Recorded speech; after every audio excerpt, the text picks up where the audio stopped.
아히멜렉의 계략이라는 제목으로 함께 은혜를 나누려고 합니다. 인생이 참 어렵습니다. 어려운 이유는 다를 데 있지 않습니다. 인생 만사가 내 마음대로 내 뜻대로 안 되기 때문에 어려운 것입니다. 우리가 깊이 생각해 보면요, 내 마음대로 안 되는 것이 은혜입니다. 아멘. 내 뜻대로 된다면 아마 내가 기고만장할 거예요. 나는 좋을지 몰라도 하나님 앞에서는 점점 악인이 되어갈 수밖에 없는 것입니다. 오늘 본문을 보면 압살롬이 아버지 다윗을 반역하는 이 일이 자기 뜻대로 순조롭게 잘 되어가는 것을 볼 수가 있습니다. 왕은 도망쳐 주었습니다.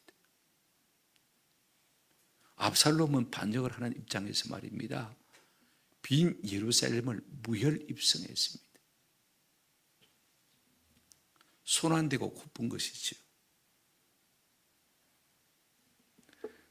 이로 말미암아서 압살롬은 점점 잘 되고 다윗은 점점 못 되는 것을 볼 수가 있습니다.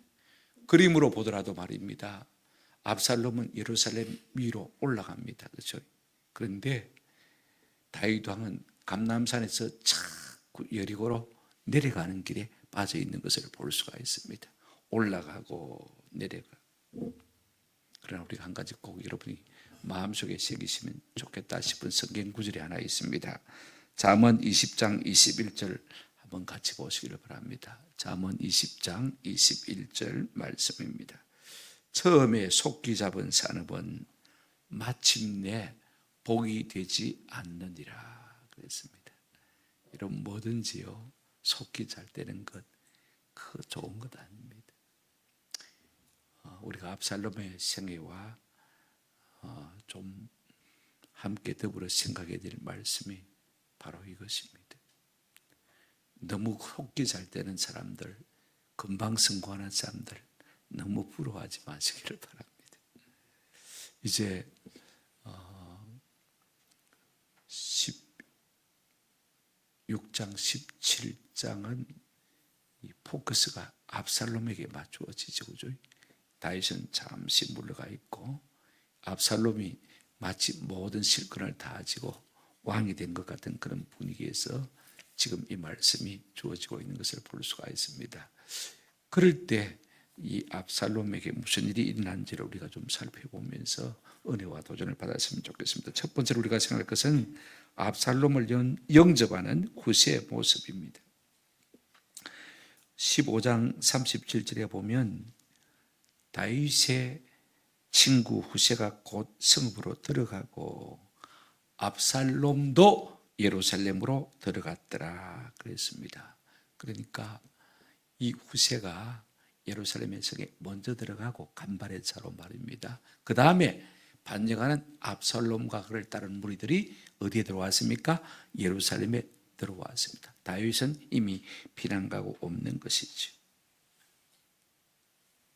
이때 먼저 예루살렘 성에 들어와 있던 후세가요, 이 압살롬 반역한 아들 왕을 맞이합니다. 16절 한번 보시기를 바랍니다. 어떻게 맞이하고 있습니까? 본문 16장 16절, 다윗의 친구 아렉 사람 후세가 압살롬에게 나갈 때 그에게 말하기를 왕이여 만세, 왕이여 만세하니라. 후세는 누구냐면 다윗 왕의 친구입니다. 절친입니다. 모사이기도 합니다. 그런데 그가 아들뻘 되는 이 압살롬, 그것도 아버지를 반역한 이 못된 왕에게 앞으로 나가면서 왕만세, 왕만세 하면서 나가는 거예요.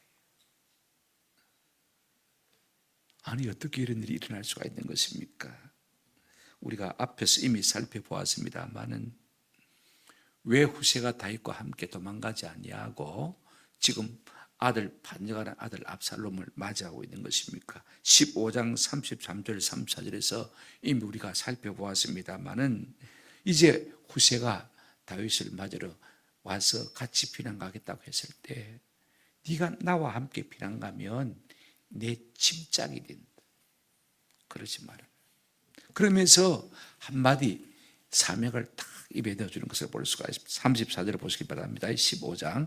그러나 네가 만일 성읍으로 들어가서 압살롬에게 말하기를 왕이여 내가 왕의 종이니이다. 전에는 내가 왕의 아버지의 종이었더니 이제는 내가 왕의 종이니이다 하면 내가 나를 위하여 아히도벨의 모략을 피하게 하리라. 무슨 말이냐면 가서 압살롬 밑에 붙어가지고 아히도벨의 모략을 네가 피해라 하는 사명을 딱 준 것을 볼 수가 있습니다.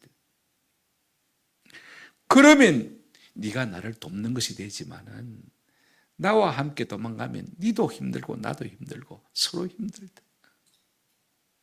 그래서 지금 후세가 왕의 절친이지만은 아들, 반영하는 아들 압살롬을 지금 맞이하고 있는 것을 볼 수가 있습니다. 쉽게 말하면 연기를 하고 있는 것이죠. 그죠? 자, 그러니까 여러분 압살롬이 어떤 반응을 보입니까? 16장 17절 보시기를 바랍니다.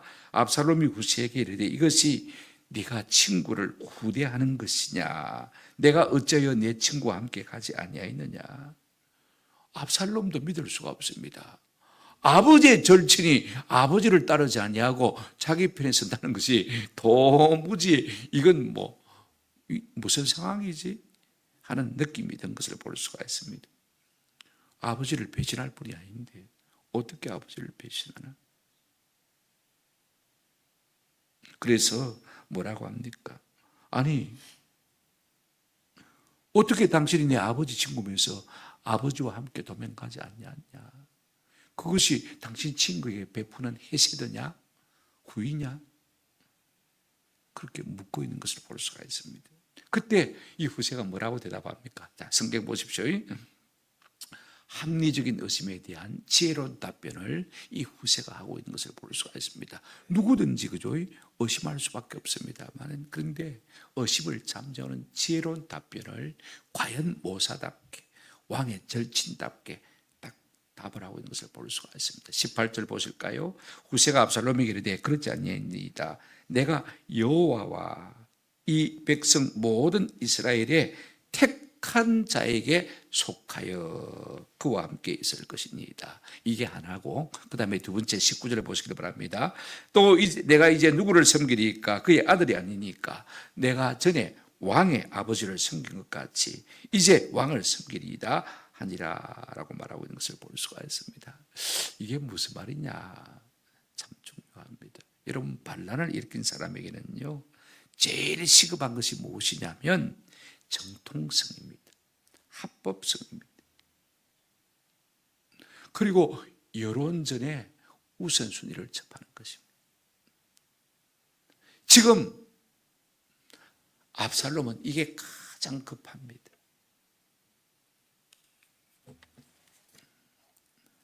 여러분 18절 다시 한번 보시기 바랍니다. 18절 후세가 압살롬에게 뭐라고 말하고 있습니까? 내가 여호와와 이 백성 모든 이스라엘의 뭐한 자에게? 택한 자에게. 지금 후세가 하는 말의 핵심이 뭐냐면 하나님도 당신을 택하셨고 백성도 당신을 뭐 했다?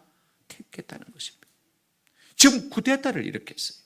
합법성이 없어요. 정통성이 없어요. 그런데 지금 후세가 뭐라고 말해주고 있습니까? 하나님도 택하고 백성도 뭐 했다? 택했다. 그러니 합법성이고 정통성이 있는 것이죠.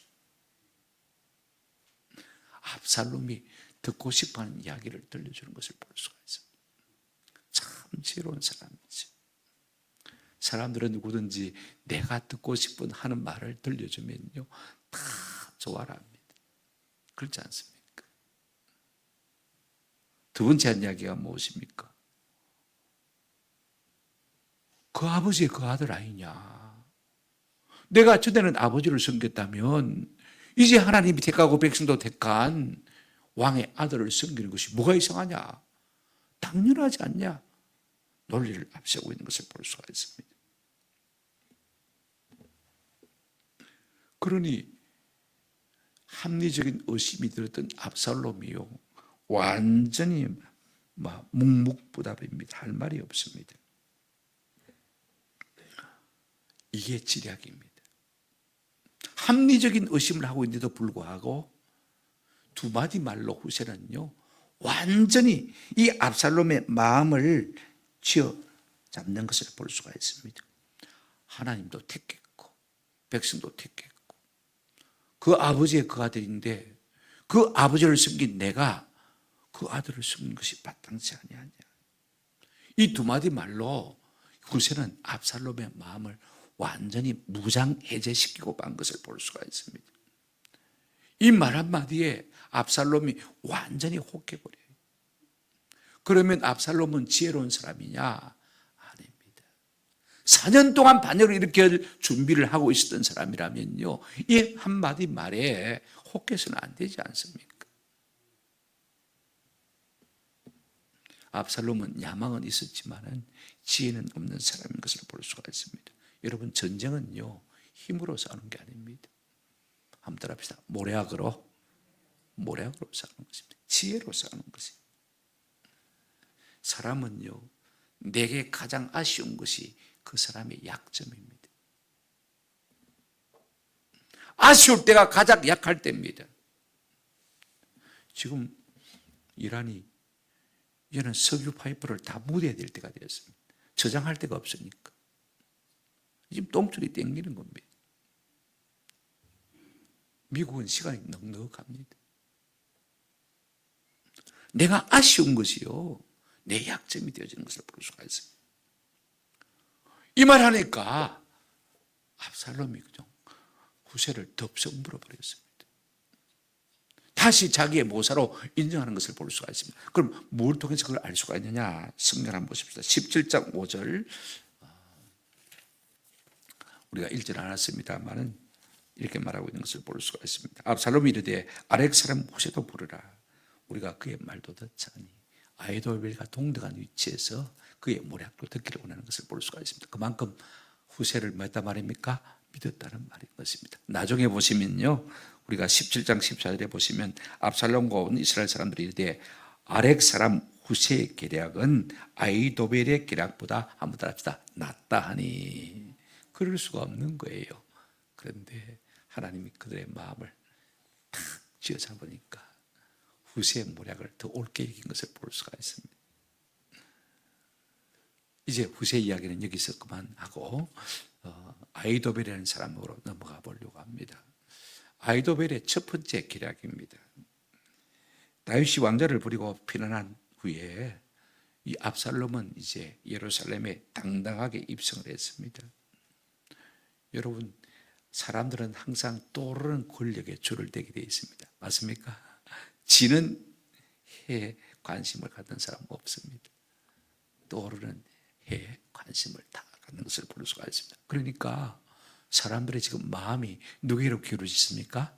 압살롬에게로 기울어졌습니다. 그 곁에 누가 있느냐? 모략과 아히도벨이 있습니다. 20절 한번 보시길 바랍니다. 압살롬이 아히도벨에게 이르되 너는 어떻게 행할 계략을 우리에게 가르치라 그랬습니다. 지금 압살롬은요 아버지의 모사에 있다가 자기 아버지를 반역하고 자기 편에 선 아히도벨을 전적으로 신뢰하는 것을 볼 수가 있습니다. 왜 그러냐 하면요 그가 눈으로 보았거든요. 아히도벨이 베푸는 모략은 하나님이 하신 말씀과 동등한 거리가 있다는 것을 보았습니다. 다윗도 그걸 인정했고 압살롬도 그것을 뭐 했습니까? 인정했습니다. 23절에 보시면 그런 말씀이 나오지 않습니까? 아히도벨이 첫 번째 베푼 계략이 뭐냐면 16장 21절입니다. 아히도벨이 압살롬에게 이르되 왕의 아버지가 남겨두어 왕궁을 지키게 한 후궁들과 더불어 동침하소서 그랬습니다. 여러분, 아히도벨이요 압살롬을 위해서 베푼 첫 번째 계략이 뭐냐면 왕이 지금 남겨두고 도망간 10명의 후궁들과 옥상에 천막을 치고 거기서 모든 백성 보는 앞에서 뭐 해라고요? 동침하라고 권면하고 있는 것을 우리가 볼 수가 있습니다. 여러분, 그 남은 후궁들이 누구냐면 15장 16절 우리가 이미 다 살펴보았습니다만은 이런 사람들입니다. 왕이 나갈 때 그의 가족들을 다 따르게 하고 가족들은 다 데리고 피난을 갑니다만은요. 그 다음에 이렇게 말하고 있습니다. 후궁 10명을 남겨두어 왕궁을 지키게 하니라. 혹시 돌아올지 모르니까 말입니다. 그래 그 남은 후궁 10명이 있는데 지금 아히도벨이라는 모략가가 압살롬들의 그 후궁들을 남은 10명을 갖다가 옥상에 왕궁 옥상에 텐트를 치고 거기서 대낮에 말입니다. 후궁들과 더불어 말하고요. 동침하라고 말하는 것을 볼 수가 있습니다. 이게 무슨 계략입니까?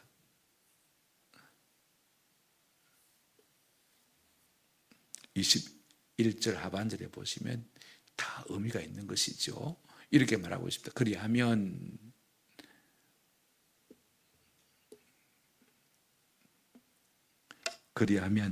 왕의 아버지가 미워하는 바 됨을 온 이스라엘이 들으리니 왕과 함께 있는 모든 사람의 힘이 더욱 강하여지리이다 그랬습니다.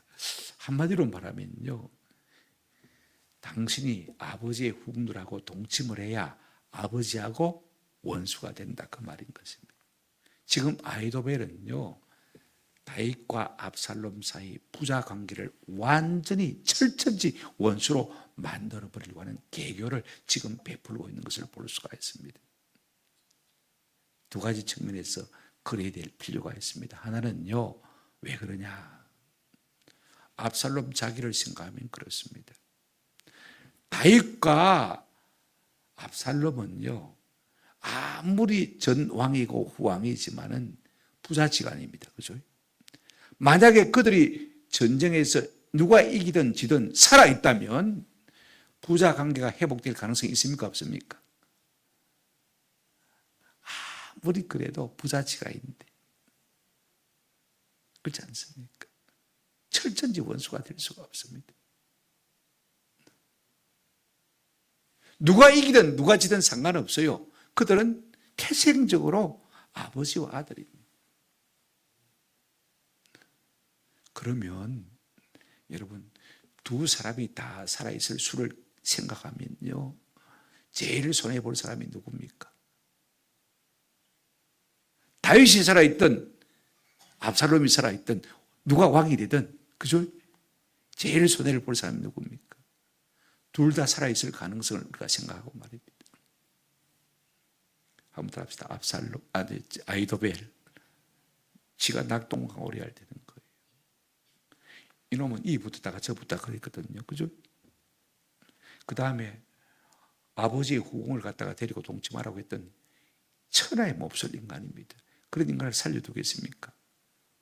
아버지하고 아들의 연을 다 끊어놓겠으니까 말입니다. 두 사람이 다 살아있다면 어느 쪽편에서도 인정받을 수 없는 사람이 되겠습니다. 여러분, 모략꾼들은요, 항상 먼저 자기 입지를 먼저 생각해놓고 모략을 베풉니다. 이거 아셔야 됩니다.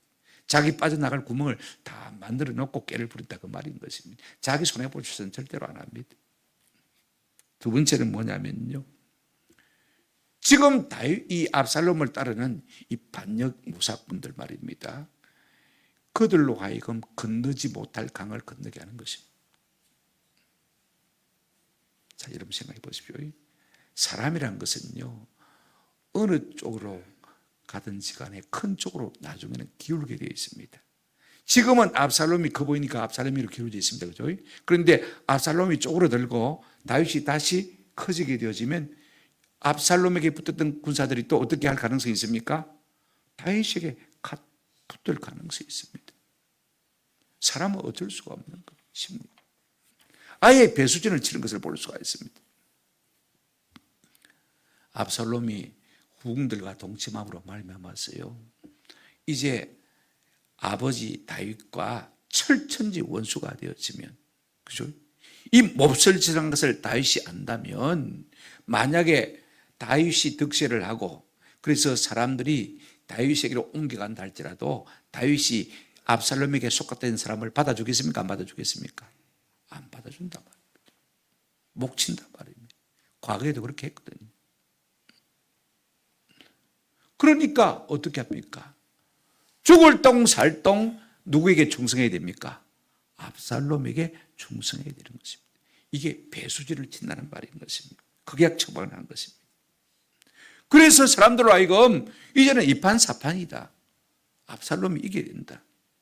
그래서 마음을 악한 데 모도록 하는 배수진을 치는 작전이 바로 이 계계로인 것입니다.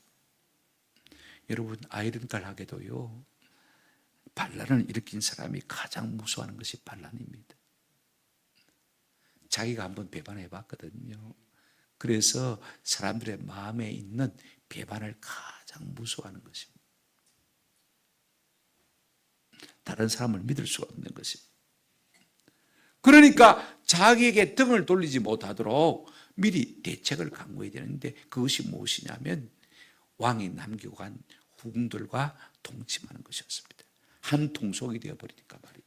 그래서 다윗과 철저하게 원수가 되어서 이제는 이기지 않으면 안 되도록 그렇게 만들어가는 것입니다.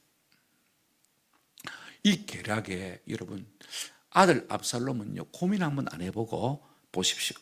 22절 한번 보시길 바랍니다. 이에 압살롬의 사람들이 압살롬을 위하여 옥상에 장막을 치니 그랬습니다. 이 아이도벨의 말이 떨어지기가 무섭게 와우 계속 봅니다. 적시로 옥상에다가 장막을 쳤습니다. 그리고 10명의 궁을 끌고 와서 이 압살롬이요, 아들인데 내가 우리 아버지 첩을 취해서 되냐, 주저하거나 망설이거나, 아무리 그래도 그렇지, 내가 왕의 자리를 찬탈한 것만 해도 큰 죄인인데 내가 아버지의 후궁들을 어떻게 건들 수 있나? 여러분, 그런 가책이 전혀 없어요.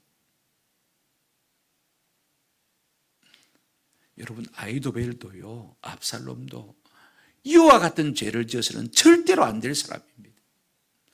아이도벨이 왜 다윗을 반역한 것입니까? 그의 손녀 압살롬이 다윗과 동침한 것을 보고 마음에 분개해서 다윗을 반역한 것 아닙니까? 압살롬 편에 붙은 거 아닙니까? 압살롬 역시 어떤 사람입니까? 그의 형 암논이 자기 여동생 다말을 강간했기 때문에 크게 분개해서 아버지에 대한 섭섭함을 가지고 아버지를 반역한 바 아닙니까?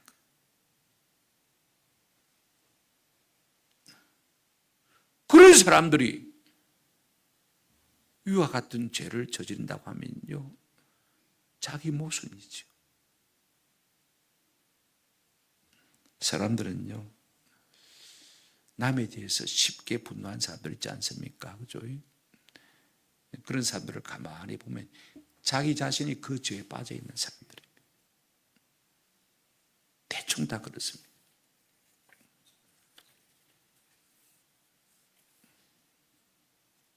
지금 아이도벨도, 그 다음에 압살롬도 그것 때문에 다윗을 원망하고 나선 겁니다. 반역한 것입니다. 근본적인 뿌리는 그것입니다. 그런데 자기들이 또 그와 같은 죄를 짓겠다고 지금 하고 나서는 것을 볼 수가 있습니다. 아이도벨은 하나님이 금하신 것을 하라고 교사하고, 압살롬은요, 그대로 실행하는 것을 볼 수가 있습니다. 내 밑에 있는 부자들을 갖다가 규합시킬 수만 있다면, 하나로 묶을 수만 있다면 어떤 죄악도 서슴지 않고 저지르겠다는 것입니다. 그래도 내가 아들인데 아버지의 후궁들을 내가 어떻게 할 수 있겠냐, 그런 양심의 가책이 없습니다. 성경은 분명히요, 이 모든 일에 대해서 금하고 있습니다. 이스라엘 사람이라면 다 알고 있습니다. 여러분 보세요. 우리가 창세기를 보게 되지만 야곱의 12아들들 가운데 장남이 누구죠? 르우벤입니다. 창세기 보실까요? 35장 22절에 이스라엘이 그 땅에 거주할 때 르우벤이 가서 아버지의 첩 비라와 동침하며, 아버지의 첩 비라와 동침했다고 했습니다. 그로 말미암아서요, 이 르우벤 장남이 받은 저주가 무엇인지 아세요? 우리가 창세기 49장에 야곱이 죽으면서 예언적 저주를 한 것을 볼 수가 있습니다. 창세기 보십시오. 49장 3절 4절, 르우벤아, 너는 내 장자요, 내 능력이요, 내 기력의 시작이라. 위풍이 월등하고 권능이 탁을 와단 말은 장남이니까요, 아버지의 모든 좋은 것들을 다 타고난 것입니다. 장남 속에는 그런 것들이 있거든요. 그런데 여러분 성경은 이렇게 말하고 있습니다. 물의 끓음 같았은즉 너는 탁월하지 못할 것이라. 왜? 내가 아버지의 침상에 올라서 더럽혔음이로다 그랬습니다. 그가 내 침상에 올랐도다. 여러분 성경 레위기 그 다음에 신명기는 수없이 이것을 말하고 있습니다. 가난한 사람들의 죄악이 무엇입니까? 아버지의 첩을 계모를 자기가 취했거든요. 그러면 아버지와 동급되잖아요. 이런 사람은 돌로 치라고 하나님이 명령하셨어요. 지금 압살롬은 성도라면 따를 수 없는 그 일을 스스럼없이 자행하고 있는 것을 볼 수가 있습니다. 왕권을 치기 위해서. 그래서 옥상에 천막을 치고 왕이 남겨두고 간 궁들과 백주에 동침하는 것을 볼 수가 있습니다. 왜 이렇게 하는 것입니까? 아히도벨의 모략은 하나님께 받은 말씀과 같다고 23절에 그렇게 말하고 있습니다. 그렇죠? 그냥 맹신한 것입니다. 비판 없이 받아들인 것입니다. 아직도 아히도벨의 지혜가 살아있긴 하지만은요, 하나님이 주신 지혜는 아닌 것 같다. 왜? 하나님이 주신 지혜는 첫째 한번 따라합시다. 성결하고 성결한 거. 성결이 빠져버리니까 하나님 주신 지혜는 아니죠. 왜 이와 같은 일이 다윗의 가문에 일어나는 것입니까? 사무엘하 12장 12절 하나님이 말씀하셨습니다. 너는 엄밀히 행하였으나 나는 온 이스라엘 앞에서 백주의 이 일을 행하리라. 하나님께서 다윗의 악한 일을 다 까발리겠다는 것입니다. 다윗을 징계하기 위함이기도 한 것을 우리가 볼 수가 있습니다. 이제 세 번째로 우리가 정할 것은요, 아히도벨의 두 번째 계략입니다. 7장 1절부터 4절 말씀입니다. 이 아히도벨의 두 번째 계략은 무엇이냐면, 이제 첫 번째 계략은 자기 편을 공고히 하는 것입니다. 그죠? 그래서 건너지 못할 다리를 건너게 함으로 말미암아서 이제는 이 판사판으로 싸우지 않으면 안 되도록 배수진을 치는 것이 이제 다윗의 후궁과 동침하도록 만든 것이라면, 두 번째 이 계략은 무엇이냐 하면 이미 도망을 간 다윗 왕입니다. 그렇죠? 그 다윗 왕을 어떻게 처리할 것이냐에 대한 계략을, 두 번째 계략을 이 아히도벨이 펴고 있는 것을 볼 수가 있습니다. 무엇 때문에 이 아히도벨이요, 자기가 모사 아닙니까? 왕의 신하였습니까? 그런데도 불구하고 다윗을 죽이려고 계속해서 열을 올리는 것입니까? 자기 손녀 바세바를 뭐 했기 때문에 욕보였기 때문에. 그럼 자기도 깨끗한 방법으로 해야 되지. 여러분 한번 따라합시다. 악은 악인에게서 납니다. 이거 아셔야 돼요. 내가 어떤 악을 갚으려고 하면 내가 더 악한 자가 되어야 됩니다. 맞습니까? 그러면 내가 악인이 되어지는 거. 이거 조심해야 됩니다. 저거 탁 갈아줘야 되겠다. 여러분 그런 생각을 꿈에도 갖지 마시길 바랍니다. 저도 갈고 싶다면 갈을 사람 있습니다. 전혀 없지는 않습니다. 그래도 내가 악인 되는 것이 더 두려운 것입니다. 이 이름은 꼭 마음속에 새기셔야 됩니다. 두 번째 아히도벨의 계략이 무엇이냐? 여러분 12,000명의 군사를 내게 주면 내가 오늘 밤에 기습해서 다윗 왕만 죽이고 모든 군사들은 그냥 왕에게로 돌이키게 하겠다. 여러분 17장 1절부터 2절 한번 보십시오. 17장 1절 2절. 아히도벨이 또 압살롬에게 이르되 내가 사람 12,000명을 택하게 하소서. 오늘 밤에 내가 일어나서 다윗의 뒤를 추적하여 그가 고나고 힘에 빠져 있을 때에 그를 무섭게 하면 그와 함께 있는 모든 백성이 도망하리니 내가 왕만 쳐 죽이고 라고 말하고 있는 것을 볼 수가 있습니다. 이 아히도벨이 모략을 낼 뿐 아니라 자기가 군사를 끌고 가겠다고 말하고 있습니다. 여기에 아주 중요한 의미가 있습니다. 만약에 압살롬이 군대를 거느리고 갔고, 그죠? 그래서 다윗과 접전하게 되어지고 조우하게 되어지면 부자관계가 어떻게 될지 모릅니다. 맞습니까? 부자관계가 어떻게 될지 모릅니다. 아버지 물러가 있어서 시골에 좋은 집 지어 드릴 테니까 거 계시면 내가 왕이 할게. 엄마 그래라. 살리면 좀 그러지. 그죠? 아버지와 아들 사이니까. 여러분, 그럴 수 있는 가능성이 있습니까? 없습니까? 그런 가능성이 있으면 어떻게 됩니까? 누가 낙동강 오리알 됩니까? 아이도벨만 죽어나는 것입니다.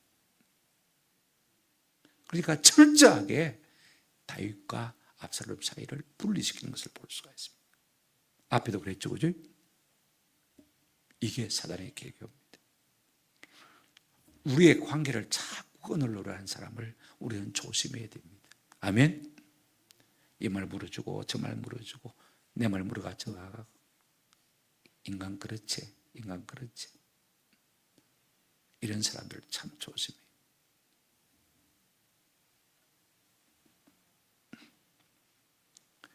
아이도벨은요, 이 모든 모략을 보면 진짜 뛰어난 지략가임에 틀림이 없습니다. 자기가 나서겠다고 하지요. 얼마나 많은 병사가 필요한지, 언제 공격을 할지, 어떤 작전을 펼칠지, 어떻게 승리하겠다는지 분명합니다. 한번 살펴보십시오, 여러분. 첫째로 가용 자원을 얼마나 필요로 하고 있습니까? 오늘 본문에 보시면 압살롬에게 이르되 이제 네가 사람 얼마요? 12,000명. 그냥 12,000명이 그냥 나온 말이 아닙니다. 여러분, 그럼 다윗은 군사가 얼마나 될까요? 성경 좀 보실까요? 18장 1절 2절 안 읽었습니다만은 다윗의 소에는 천부장 3사람이 있습니다. 천부장 3사람이면 몇 명입니까? 몇 명입니까? 천부장 3사람이니까 3,000명이잖아요. 그죠? 답이 딱 나오잖아요. 그죠? 그 다음에 이제 본부대장, 자기를 호위하는 사람도 있어야 되니까, 그죠? 500명 내지 1,000명 있다 치더라도 많아야 4,000명입니다. 맞습니까? 어떤 사람은 2,000명 하기도 합니다만 제가 볼 때는 4,000명이라고 생각하는 것이 합리적인 것 같아요. 그러나 다윗의 군대는요, 정예군입니다. 그죠? 상비군입니다. 근데 압살롬의 군대는 나팔을 불어 모은 예비군과 같은 사람들입니다. 그죠? 그러니까 몇 명요? 12,000명. 4,000명 대 12,000 하면 몇 대 몇입니까? 1대 3. 그 정도는 되어야 저들을 위협할 수 있게 하겠느냐. 이래 전술을 짜는 것이죠. 언제 작전을 펼 것입니까? 이게 참 중요합니다. 여러분, 시점이란 것은요, 언제나 중요합니다. 작전에서. 오늘 밤이라고 했습니다. 여러분, 당시 전쟁은요, 낮에만 하는 것이 뭡니까? 통념입니다. 통념을 깨버립니다. 왜 밤에 하겠다고 하느냐? 기습 공격을 하겠다는 것입니다. 여러분, 지금 다윗은요, 급히 피하느라고 아직 군대도 정비가 안 되어 있습니다. 왕궁을 비워줘야 되기 때문에 몸과 마음이 뭡니까? 피곤합니다. 16장 14절 우리가 이미 읽어보았죠. 왕과 그와 함께 있는 백성들이 다 고나여 피곤하여 한 곳에 이르러 거기서 마니라 쉬니라고 그랬습니다. 지금 뭔가 마음이 다 허다라고 상한 거예요. 오늘 밤에 치겠다고 했습니다. 여러분, 그러면요, 다윗은 끝나는 것이죠. 어떻게 하겠다는 것입니까?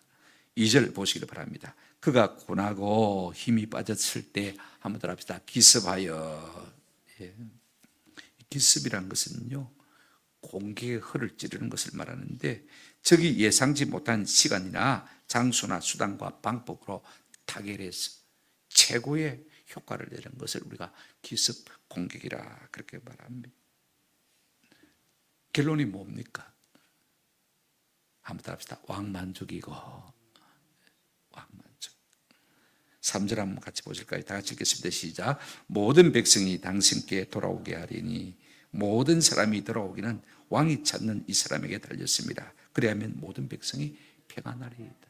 70인역에 보면 없는 것이 하나가 추가가 되어 있어요. 마치 아내가 남편에게 돌아오듯이 모든 사람이 돌아오기는 왕이 찾는 이 사람. 다윗이라는 그 말을 하고 있는 것을 볼 수가 있습니다. 왕만 죽이면 여러분 핀셋 공격입니다. 다 죽일 필요도 없습니다. 그죠? 제일 중요한 한 사람만 죽이면 나머지 사람들은 그 마음이 압살롬에게로 다시 말 수밖에 없다, 기울어질 수밖에 없다는 것입니다. 마치 아내가 남편에게 돌아오듯이 돌아올 수밖에 없다는 것입니다. 그건 자동이라는 것입니다.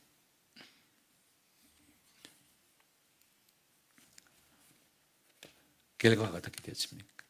성경 보실까요? 17장 4절입니다. 다 같이 읽겠습니다. 시작.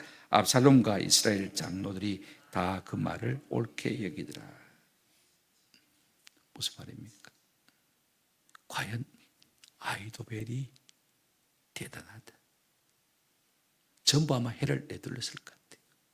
이야, 저런 계략이 어디 있나? 멋지다, 최고다, 하이파이브를 하면서 역시 과연 아히도벨이다, 아마 다 그랬을 것 같아요. 이 모든 계획이 다 이제는 확정되어졌습니다. 이 계획을 뒤집을 가능성이 있습니까, 없습니까? 왕도 좋아했고 모든 신하들도 다 오케이 했습니다.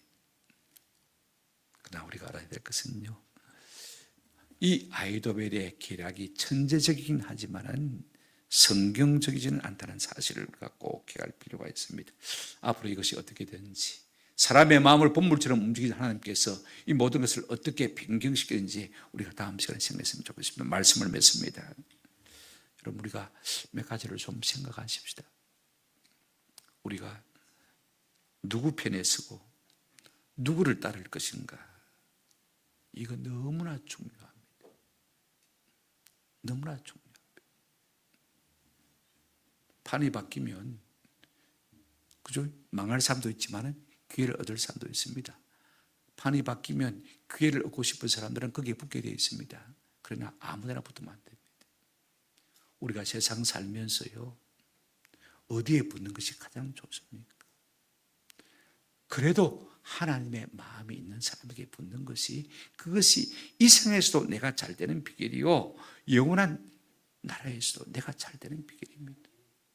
눈에 보이는 이득 때문에 여러분 불의를 따르지 않는 은혜가 있기를 주님의 이름으로 축원합니다. 또 하나 우리가 여기서 배울 수 있는 것이 무엇이냐면, 남의 불의에 발끈하는 사람은 자기도 똑같은 모순을 저지르라는 것입니다. 자기도 그와 같은 죄성이, 연약함이 있다는 사실을 우리가 기억할 필요가 있습니다. 여러분, 압살롬도 그렇고 아히도벨도 그렇고 다윗의 잘못에 대해서 그죠? 마음이 섭섭해가지고 지금 반란을 일으킬 거 아닙니까? 그런데 세상에 다윗이 한 그 일을 자기가 똑같이 하더라, 그 말인 것입니다. 이런 모순이 우리 가운데 행여나 여러분 생기지 않도록 우리가 깨어 경성하는 은혜가 있기를 주님의 이름으로 축원합니다. 세 번째, 가장 중요한 것입니다. 우리가 이 아히도벨과 압살롬을 보면서요, 내가 하나님이 되려고 해서는 안 된다는 것입니다. 내가 심판자의 자리에 앉으려고 해서는 안 된다는 것입니다. 우리가 사무엘하 7장 14절 한번 보시길 바랍니다.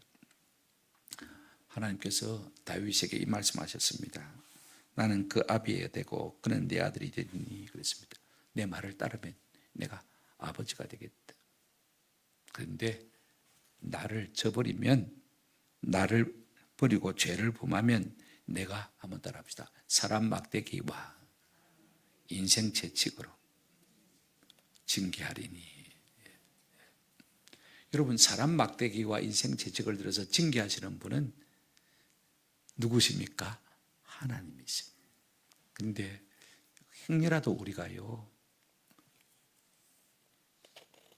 하나님이 들어서 사용하는 막대기나 채찍이 되지 않도록 가능하면 힘써야 됩니다. 저도 노예에서 정권위원 안 하려고 참 무더기도 도망 다녔습니다.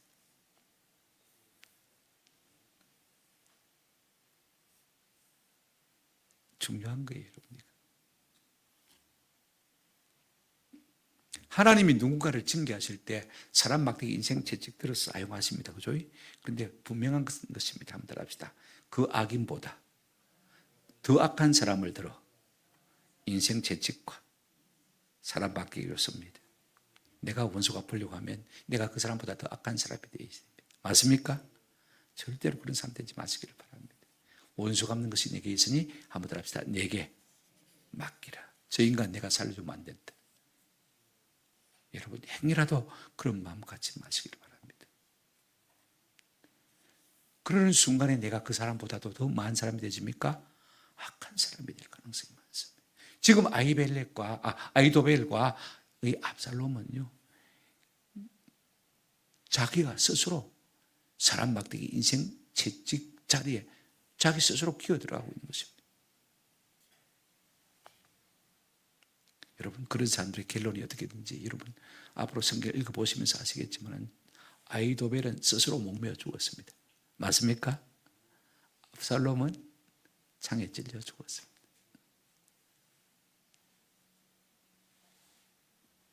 내가 악한 자를 내가 심판하려고 하면요, 내가 사람 막대기 인생 채찍으로 쓰임을 받은 다음에 그 다음에 하나님께서 버리십니다. 맞습니까? 썼으니까, 사용했으니까 버려. 왜? 그들도 어차피 악한 사람이니까. 이거 우리가 아세요. 우리가 교회 생활하면서 이 원리 하나는 꼭 마음속에 새겼으면 좋겠습니다. 내가 판단하려고 하지 마십시오. 내가 저 인간을 갈아주려고 생각하지 마십시오. 여러분 다 해보세요. 사울왕이 그렇게 죽이려고 했음에도 불구하고 사무엘상 24장 12절 13절에 우리가 이미 살펴보았습니다마는 여호와께서는 나와 왕 사이를 판단하사 여호와께서 나를 위하여 왕에게 보복하시려니와 한번 더 합시다. 내 손으로는 왕을 해하지 아니할 것임이니이다. 사울이 자기를 그렇게 죽이려고 하고 두 번이나 죽일 수 있는 기회가 왔음에도 불구하고 하나님이 보복하시겠지만 나는 마지 않겠다. 죽이지 않겠다. 지난 시간에 시바가 왕을 속였지 않습니까? 그죠? 시므이가 왕을 저주했지 않습니까? 다시 나를 평정하고 다윗이 왕궁에 돌아올 때 그 두 사람을 목을 날렸습니까? 아닙니다. 그대로 살려주면서. 그러나 그렇다고 해서 끝난 것은 아니었습니다.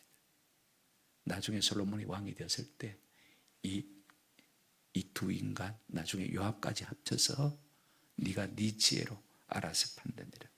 그래서 다 솔로몬 왕이 그들의 목을 쳐서 죽였습니다. 이거 아세요?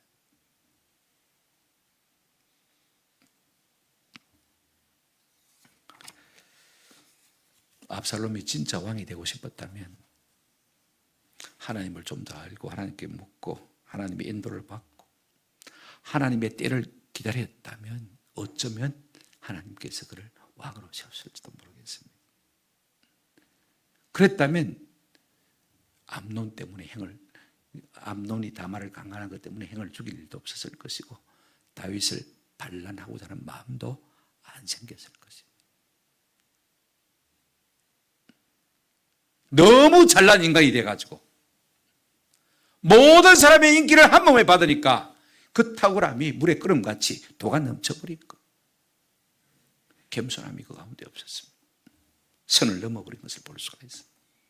종종 뛰어난 사람들, 탁월한 사람들, 물이 끓음같이 넘쳐버렸기 때문에 자기 인생을 스스로 망치는 사람 참 많습니다.